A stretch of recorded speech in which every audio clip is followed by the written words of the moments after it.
How to create RGB split effect. To begin, I added a video to my timeline and I want to create an RGB split effect for it. First, go to Effects panel and search for Color Balance. Drag and drop Color Balance RGB effect into your video. With your video selected, go to Effect Controls. Here, first set Blend Mode to Screen. Now in Timeline, hold down the Alt key and drag your video into top tracks to create two duplicates from it.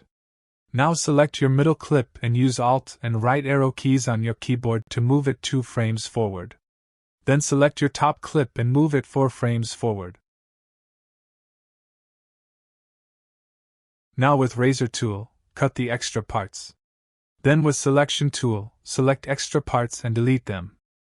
And select all your clips and bring them to the beginning of timeline. Now select the bottom clip, then go to Effect Controls and set red and green to 0 and blue to 100. Next, select the middle clip and set red and blue to 0 and green to 100. At last, select the top clip and set red to 100 and blue and green to 0.